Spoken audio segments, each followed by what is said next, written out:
صلی اللہ علیہ وسلم کی نافرمانی کرنے والے گستاخان رسول حضور اکرم صلی اللہ علیہ وسلم کو آج نہ ماننے والے نہ مانیں تو کیا ہوتا ہے؟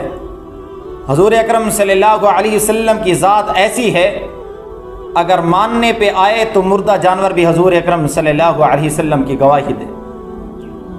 حضور اکرم صلی اللہ علیہ وسلم کی معجزات کے بارے میں احادیث مبارکہ میں آتا ہے، ہاں اس میں البتہ احادیث کی سند میں کلام ہے کہ حضور اکرم صلی اللہ علیہ وسلم ایک مرتبہ صحابہ کرام کی مجلس میں بیٹھے ہوئے تھے۔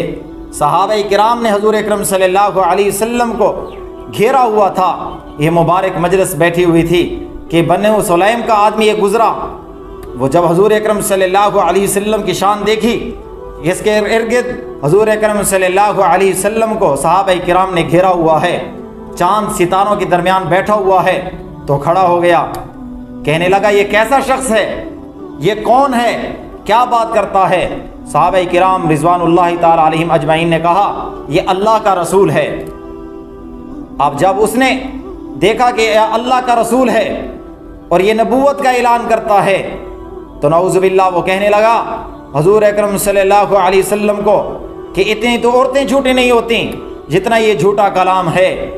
پھر حضور اکرم صلی اللہ علیہ وسلم کو کہنے لگا کہ میں تو آپ کے ساتھ محبت نہیں کرتا، ایمان آپ پر نہیں لاتا، میں تو آپ کے ساتھ نفرت کرتا ہوں۔ جب اس نے یہ کلام کہے، ادھر سے حضرت عمر رضی اللہ تعالی عنہ حضور اکرم صلی اللہ علیہ وسلم کے جانثار بیٹھے ہوئے تھے، کہنے لگے یا رسول اللہ اجازت دیجئے ابھی گردن قلم کر دیتا ہوں۔ حضور اکرم صلی اللہ علیہ وسلم نے فرمایا اے عمر حوصلہ صبر رکھ، نبی تو صبر اور حوصلے والا ہوتا ہے۔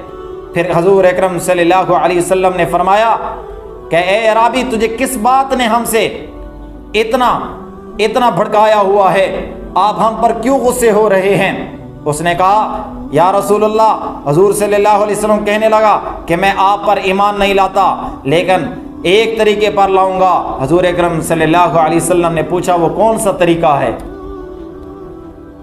تو اعرابی کہنے لگا کہ میرے پاس ایک گو ہے، میں نے وہ شکار کی ہے، وہ مردہ گو اگر آپ کی گواہی دے کہ آپ اللہ کے رسول ہیں میں اس بات کو مان جاؤں گا۔ اب کفار کی دیکھو، اب قریش کے کفار کے لوگوں کی اور اس وقت کے لوگوں کی ڈیمانڈ کیا تھی اللہ کے نبی سے کہ یہ مردہ جانور، یہ مردہ گوا کی نبوت کا اعلان کرے۔ حضور اکرم صلی اللہ علیہ وسلم نے کہا اچھا، تو حضور اکرم صلی اللہ علیہ وسلم نے گو کو مخاطب کی یا زب، تو گو نے اس وقت کلام کیا فصیح عربی میں، ایسی عربی اس نے بولی کہ مجمع میں جتنے بھی لوگ تھے تمام کے تمام نے اس کی عربی سنی اور سمجھی بھی۔ جب حضور اکرم صلی اللہ علیہ وسلم نے کہا یا زب، تو آگے سے وہ گو کہتی ہے لبیک و سعدیک، میں حاضر ہوں میری جان بھی قربان۔ پھر کہنے لگے حضور اکرم صلی اللہ علیہ وسلم نے فرمایا من تعبد، اے گو تو بتا تو کس کی عبادت کرتی ہے؟ تو وہ مردہ گو بولنے لگی قال الذی فی السماء عرشہ وفی الارض سلطانہ، تو وہ کہنے لگی کہ میں اس کی عبادت کرتی ہوں جس کا عرش آسمان میں ہے، وفی الارض سلطانہ، جس کی حکمرانی زمین پر ہے، وفی البحر سبیلہ، اور جس نے سمندر کے راستے مسخر کر دیے۔ اب وہ گو بول رہی ہے، صحابہ کرام کا مجمع سن رہا ہے، کہتا وفی البحر سبیلہ، میں اس کی عبادت کرتی ہوں جس نے راستے کو مسخر کیا، سمندر کے راستوں کو مسخر کیا۔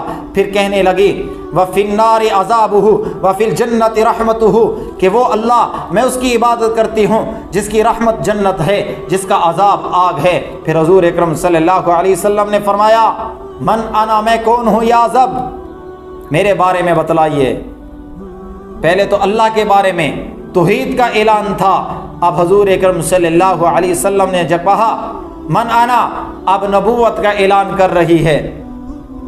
تو گو نے کہا انت رسول رب العالمین، کہ آپ اللہ کے رسول ہیں، آپ جہانوں کے پروردگار کے رسول ہیں، وخاتم النبیین، آپ نبیوں کے خاتم ہیں، آپ آخری نبی ہیں، آپ کے بعد کوئی نبی نہیں۔ وخاتم النبیین قد افلح من صدقک، اور پھر جو آپ کی تصدیق کرے گا وہ کامیاب ہو جائے گا۔ وقد خاب من کذبک، اور جو آپ کو جھٹلا دے وہ ناکام اور خسارے والا ہو جائے گا۔ جب گو نے ایسی کلام کی، اب ماننے والے نے سنا، جب اس اعرابی نے سنا جو اتنا حضور اکرم صلی اللہ علیہ وسلم کے ساتھ بغض رکھتا تھا، کہتا کائنات میں مجھے سب سے ناپسند آپ ہیں، جب اس نے گو سے یہ کلام سنا، حضور اکرم صلی اللہ علیہ وسلم کا معجزہ دیکھا، تو وہ اعرابی نے کہا اشہد ان لا الہ الا اللہ۔ حضور اکرم صلی اللہ علیہ وسلم کا کلمہ پڑھا، واشہد ان محمدًا عبدہ ورسولہ، حضور اکرم صلی اللہ علیہ وسلم کو مان لیا۔ اور کوئی نہ ماننے پہ آئے تو حدیث مبارکہ میں آتا ہے کہ ابو جہل آتا ہے، ولید بن مغیرہ آتا ہے، کفار کے سردار آتے ہیں، حضور اکرم صلی اللہ علیہ وسلم کو کہتے ہیں اگر آپ سچے ہیں، اللہ کے رسول ہیں، تو ہمیں کوئی معجزہ دکھلائیے۔ کون سا معجزہ؟ اب ان کی ڈیمانڈ دیکھیے، کہنے لگے کہ چاند کے 2 ٹکڑے کر دیجئے۔ حضور اکرم صلی اللہ علیہ وسلم نے اللہ سے دعا کی، چاند کی طرف یوں انگلی اٹھائی تو لوگوں نے دیکھا، مجمع نے دیکھا کہ چاند کے 2 ٹکڑے ہو گئے، ہیرا کے درمیان، اور ایک ٹکڑا جبل ابی قبیس پر اور دوسرا جبل قیقان پر، 2 ٹکڑے ہو گئے، ایک اس طرف دوسرا دوسری طرف۔ اب ابو جہل نے بھی دیکھا، ولید بن مغیرہ نے بھی دیکھا، مجمع والے نے دیکھا۔ جب حضور اکرم صلی اللہ علیہ وسلم نے معجزہ دکھلایا، لیکن وہ ماننے والے نہیں تھے، انہوں نے نہیں مانا۔ حضور اکرم صلی اللہ علیہ وسلم کا معجزہ دیکھ کر کہنے لگے یہ تو جادو ہے۔ پھر کہنے لگے اچھا جو اس علاقے سے باہر ہوگا، جو قافلہ آئے گا اس سے پوچھیں گے، اگر انہوں نے دیکھا پھر بات سچی ہوگی۔ ہر آدمی پر جادو نہیں ہو سکتا، پوری دنیا والوں پر جادو نہیں ہو سکتا۔ لیکن جب قافلے آئے، قافلے والوں نے تصدیق کی، پھر بھی ابو جہل نہیں مانا۔ آج حضور اکرم صلی اللہ علیہ وسلم کی شان، وَرَفَعْنَا لَكَ ذِكْرَكَ اِنَّا أَعْطَيْنَاكَ الْكَوْثَرَ فَصَلِّ لِرَبِّكَ وَانْحَرْ إِنَّ شَانِئَكَ هُوَ الْأَبْتَرُ۔ حضور اکرم صلی اللہ علیہ وسلم کی شان ایسے اعلیٰ اور عرفہ کہ اگر اس پہ ماننے والے مردہ بھی ہوں تو وہ بھی گواہی دیتے ہیں، اگر نہ ماننے والے ابو جہل کی طرح سامنے چاند 2 ٹکڑے ہو جائے پھر بھی نہیں مانتے۔ حضور اکرم صلی اللہ علیہ وسلم کے جو گستاخان ہیں وہ سن لے کہ ان کے بھونکنے سے حضور اکرم صلی اللہ علیہ وسلم کی شان میں کوئی کمی نہیں ہوتی۔ تو حضور اکرم صلی اللہ علیہ وسلم کی ذات پاکیزہ، نور کی ذات اللہ تبارک و تعالیٰ نے پوری کائنات کے لیے نمونہ بنایا، تو ایسی ذات جس کی اللہ تبارک تعالیٰ نے خود تعریف کی ہے اور مردہ کو بھی تعریف کرنے کے لیے تیار ہو گئی، اور نام ماننے والے ابو جہل کو جب چاند 2 ٹکڑے کر کے دکھلایا پھر بھی وہ نہیں مانتا۔ لیکن لوگوں کے نام ماننے سے کچھ نہیں ہوتا۔ میرے حضور اکرم صلی اللہ علیہ وسلم کا شان دنیا میں سب سے اعلیٰ اور بلند ہے۔